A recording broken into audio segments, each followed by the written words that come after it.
ကျမ်းမာတော်မူကြပါစားခင်ဗျာ K Media and New Channel ကနေပြီးပြန်လဲကြိုဆိုလိုက်ပါတယ်ဆိုဘုန်းကြီးနဲ့အရက်မတော့ပါနဲ့လားတဲ့ကျွန်တော်အရက်တော့ပြီးဗာများမှားဘူးလို့လဲလို့ကျွန်တော်မေးချင်တာ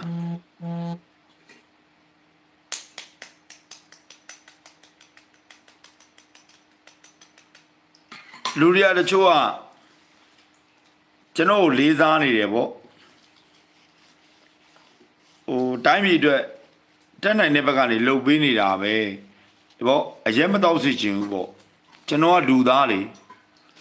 ကျွန်တော်အရက်တော့ပြီးတော့မားတာဗာများလုပ်ဘူးလို့လေ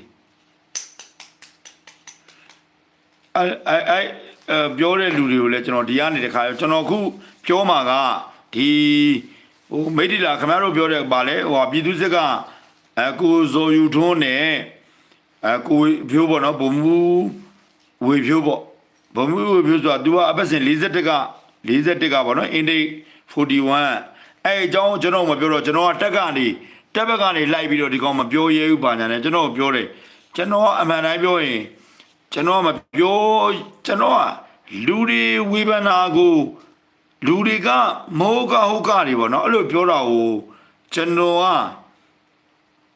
ဖြည့်ရှင်းပေးခြင်းတယ်နော်တက်မတော်ရဲ့အတိုင်းဝိုင်းကကျွန်တော်အများကြီးရှိတာကျွန်တော်နဲ့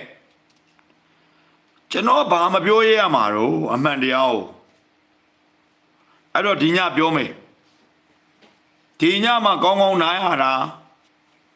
သွားနေလာနေရတာဟုတ်လားကျွန်တော်စစ်တဲ့အကြောင်းဘာဖြစ်တယ်လို့ညာဖြစ်တယ်ကျွန်တော်နာမကတိုင်းရိပ်တာမှာကျွန်တော်အိတ်ခဲ့တာပဲ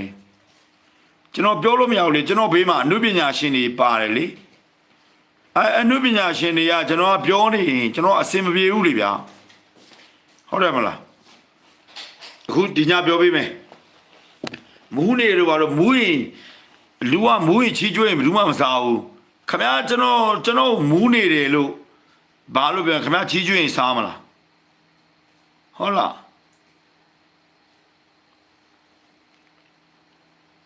အရက်တော့ပြီးမားခြင်းနဲ့ပတ်သက်လို့ပါတယ်မရှိရဲ့တွေ့တို့နေရလားကိုကြီးတွေ့မတို့ဘူးဒီအဓိကအေးပြတ်တာကျွန်တော်ဖွင့်လင်းဆုံးပြောပြမယ်ကျွန်တော်ကနထိုးကြီးဒီဝလူကိစ္စတုန်းကလည်းကျွန်တော်မအေးရဘူးညမနေ့3နာရီ4နာရီဒီကျွန်တော် line ပေါ်မှာတည်င်းလေးယူတယ်ကျွန်တော်နထိုးကြီးကိစ္စကိုကျွန်တော်ခင်ဗျားတို့သိတယ်နော်ကျွန်တော်ဒီနထိုးကြီးမဖြစ်ခင်တည်းကကျွန်တော်អော်ခဲ့တယ်ဒါပေမဲ့ဖြစ်လာတဲ့အချိန်မှာဖြစ်တော့ကျွန်တော်ကအဒီသတင်းကိုအသေးအတန်လိုက်တာဒီနထိုးကြီးဒီဝလူကိစ္စလိုက်တော့ကျွန်တော်အိတ်လို့မရတော့အဲ့အချိန်မှာသတင်းကလည်းဘာဖြစ်နေလဲကျွန်တော်တို့ကလည်းအောက်ကိုမေးတယ်နော်မေးတော့တည်င်းဆောင်ပြီးတော့မှကျွန်တော်တို့အပေါ်ကိုကျွန်တော်တို့ပို့ရတယ်ပို့ပေးတယ်အခုဝလူတို့ဘာတို့အခုကျွန်တော်ပြောပြပါမယ်အခုစီမီကုံတို့ဘာတို့ပေါ့နော်ကျွန်တော်တို့ပို့ပေးတယ်စကိုင်းဆိုလဲကျွန်တော်တို့ပို့ပေးကျွန်တော်တို့အိမ်လူကအဲ့ချိန်က4နိုင်5နိုင်လောက်အဲ့ချိန်ကတော်သေးတယ်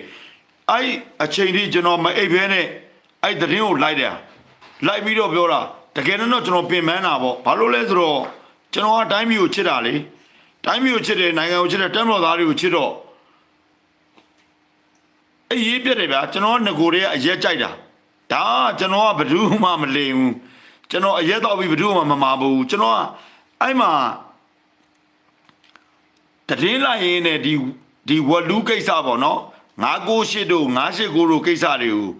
ညမှတည်င်းပေးတာရှိတယ်အဲ့ဒါကြောင့်မလို့ကျွန်တော်ကလောက်တော့ဘာလို့ကျွန်တော်ဒါတွေတိတ်တော့အများကြီးတော့ကျွန်တော်မပြောချင်ပါဘူးဘာလို့လဲဆိုအခုဒီကျွန်တော်တို့အုံမဒီအုံခါတို့30တို့ဆမ်ဆယ်တို့ဟိုကျွန်တော်တက်မတော်ကခင်ဗျားတို့ကအုံမဒီအုံမခါမရသေးဘူးလားလို့ခင်ဗျားတို့ကပြောတယ်ဆမ်ဆယ်တို့ငုတ်ကလေးတို့မရသေးဘူးလားလို့ခင်ဗျားတို့ကမေးမယ်ဒါပေမဲ့ခင်ဗျားတို့ဘယ်လောက်ပူပေါင်းလဲခင်ဗျားတို့ရဲ့ပူပေါင်းတဲ့ပုံမှာမူတည်တယ်ကျွန်တော်မအိပ်ဘူးအဲ့တရင်တွေလိုက်ပြီးတော့ကျွန်တော်ကအောက်ကမလို့ကျွန်တော်အပေါ်ထိရောက်ပေးတဲ့ကောင် အလူတွေကကျွန်တော်အရက်တောက်တယ်လို့ဘာညာလို့ပေါ့နော်အရက်ကကျွန်တော်ကြိုက်လို့ကျွန်တော်တောက်တာလေကျွန်တော်အရက်တောက်တာနဲ့တိုင်းပြည်အတွက်ကိုမှားဩလားအဲ့ဆိုဓမ္မတော်ကာကွယ်ဦးစီးချုပ်အဘကချုပ်ကြီးဦးမေးအောင်လိုင်းအဘတုချုပ်ကြီးဟုတ်ငယ်တော့ပေါ့နော်အခုဒီဘက်နောက်ပိုင်းနေရောသူတို့ရောရက်မတောက်ဘူးလားဟာတောက်ရတာပဲအရက်တောက်တဲ့လူတိုင်းကခင်ဗျားတို့အထင်မကြီးစရာဟိုဟာဒီကောင်အရက်တောက်နေတာဘာမှမဟုတ်ရှောက်ပြောနေရမှာဆိုရင်တော့အဲ့ဆိုစစ်သားအရက်မတောက်ဘူးလားရှေ့တန်းမှာတိုင်းနေတဲ့စစ်သားတွေ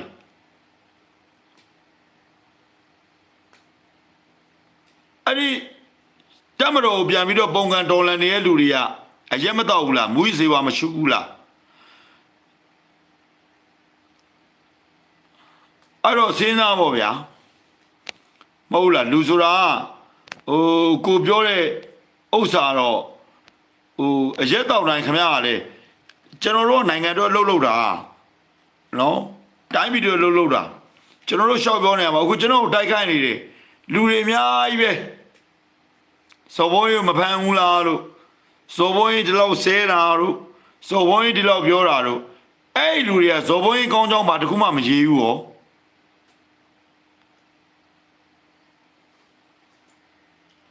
ဟမ်စော်ဘုံကြီးကောင်းကြောင်းဘာလို့မရေးတာလဲကျွန်တော်တိုက်ခိုက်နေတဲ့လူတွေကိုကျွန်တော်မေးကြည့်တာပါကျွန်တော်စော်ဘုံကြီးလှုပ်ခဲ့တဲ့တက်မတော်တဲ့လှုပ်ခဲ့တဲ့ကောင်းကြောင်းတွေဘာလို့မရေးဘဲနဲ့ကျွန်တော်ကအမှန်တရားကိုပြောတဲ့ဟာတွေကိုပဲဘာလို့တိုက်ခိုက်နေရလဲခမည်းတော်မှရေးစရာအဲ့လိုဆဲတို့စော်ဘုံရဲ့ဆဲတယ်တို့ဘာလို့ညာတို့ပဲခမည်းတော်ရေးတယ်အဲ့ဆိုကျွန်တော်စော်ဘုံကြီးကောင်းတဲ့အလုပ်တစ်ခုတွေခမည်းတော်ဘယ်သူမှမရေးဘူးပေါ့ကျွန်တော်ဖမ်းမယ်ပေါ့ကျွန်တော်ရေးချင်တာဗျာသလားဒါကျွန်တော်ဒါဟိုခဏဆောင်တော့ကျွန်တော်ဟိုပြောမှာအခုလူတိုင်းကပြောကြတယ်ကိုစော်ဘုံကြီးမှမပြောရင်တဲ့မယုံဘူးတဲ့ဒီဟိုကိစ္စပါလေမလိုက်ပေါ့မလိုက်လားအဲ့ဇော်ယူထုံးနဲ့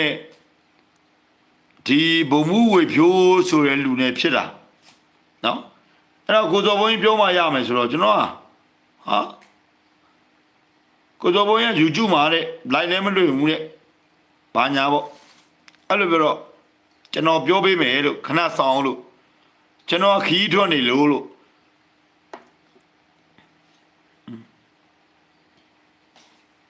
ကျွန်တော်ဒီဇော်ယူထုံးနဲ့နော်ပြည်သူစစ်ကဇော်ယူထုံးပေါ့နော်ပြည်သူစစ်ဆိုတော့သူကယာဒူးအရာခံတော့ကျွန်တော်လည်းမပြောတတ်ဘူးပြည်သူစစ်ခေါင်းဆောင်လို့တော့ပြောတယ်နော်အုတ်ခွဲတက်ချက်ကြီးလို့လည်း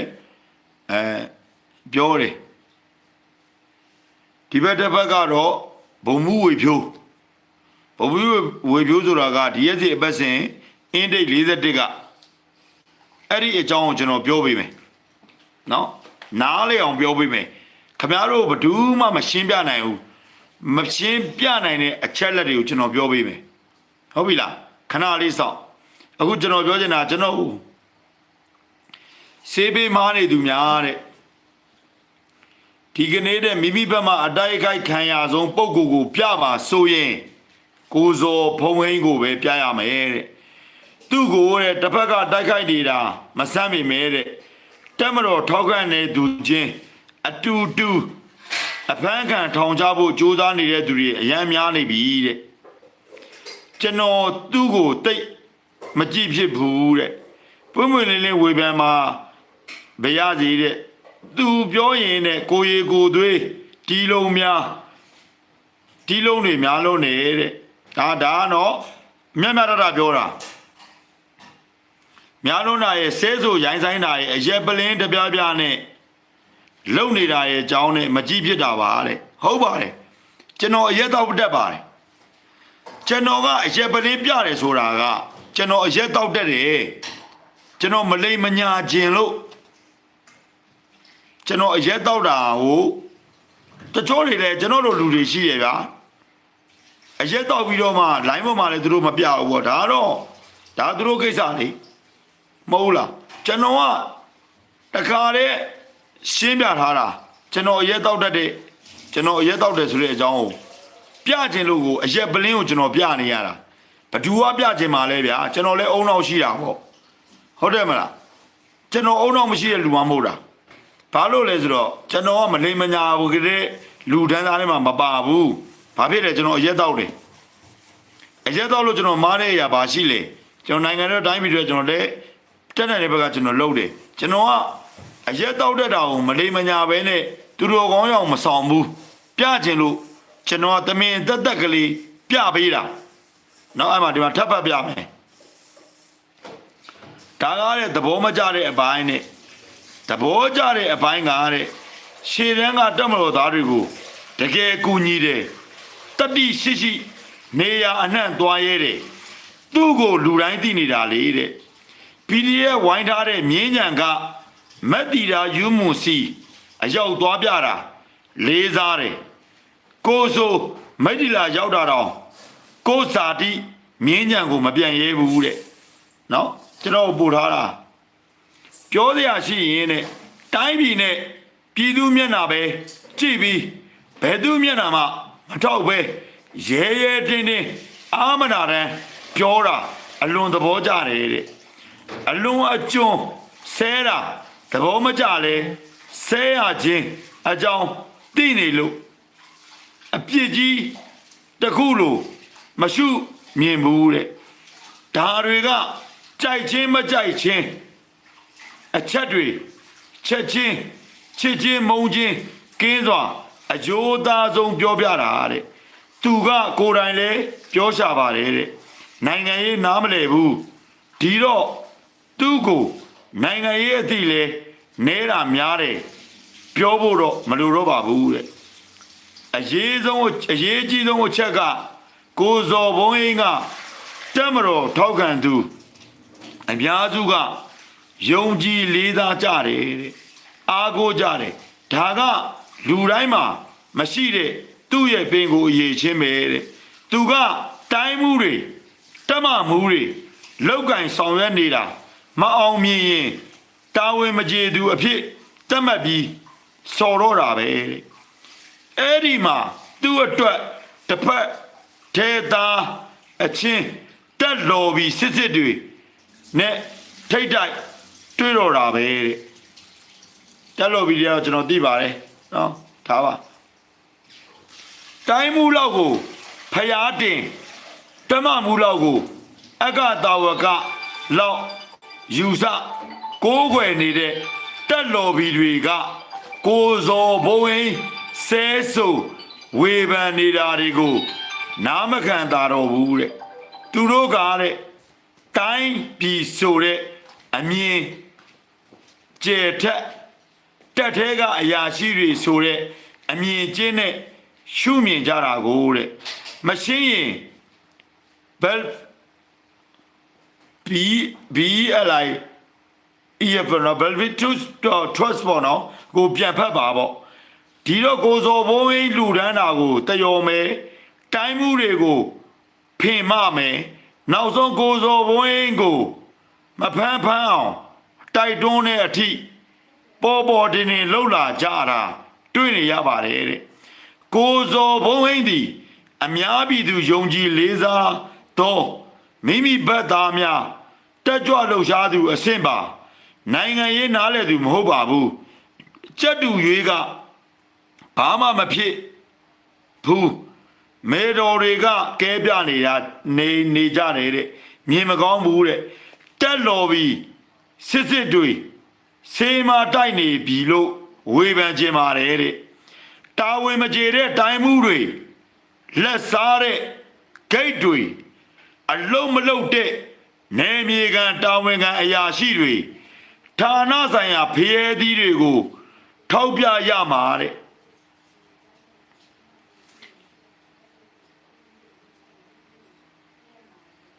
ထောက်ပြရမှာလေတဲ့ဒါမှတက်မတော်အတွက်ရောတိုင်းပြည်အတွက်ရောကောင်းကျိုးရမှာမဟုတ်ဘူးလားတဲ့ဇော်ဘုံအင်းကိုဖမ်းခိုင်းနေတာအရာရှိဇိုးတွေကိုအားပေးနေတာ ਨੇ အတူတူပါပဲတဲ့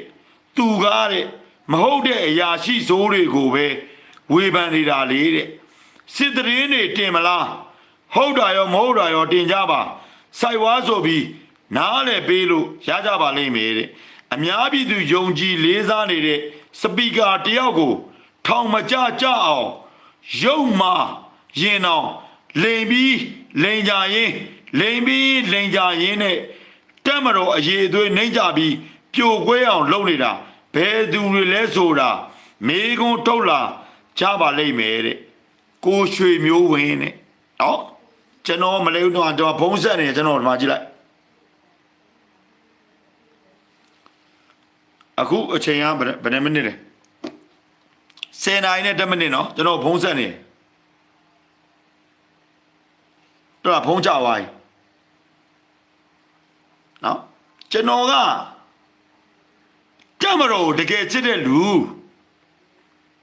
တမတော်သားတွေကိုတကယ်ချစ်တဲ့လူနေရာတန်းကိုရောက်တဲ့ကောင်ကျွန်တော်ကတကယ်သွားတာအခုနာမခရဲ့အနောက်မြောက်တိုင်းစစ်တပ်နန်းချုပ်တိုင်းမှုဗိုလ်ချုပ်မျိုးမင်းထွေးကိုမေးလိုက်တိုင်းစစ်ဦးစီးချုပ်ဒေသ21ကဗိုလ်ချုပ်ကျော်တော်ဝင်းကိုမေးလိုက်ကျွန်တော်တို့ကမိသားစုတွေနော်ကျွန်တော်ဘာလို့ခင်ဗျားတို့ဖန်ခိုင်းကျင်နေကြတာလဲတတိထားရမယ်မဘုံလာနေကြည့်လိုက်ကျွန်တော်ဖန်ခိုင်းတဲ့လူတွေကဒီမှာကြည့်ဒီမှာနောက်တစ်လုံးတော့နှလုံးလုံးစတိုက်လာတာဒီမှာကြည့်ဒီမှာနောက်တစ်လုံး39696381148ဒီမှာက39660950849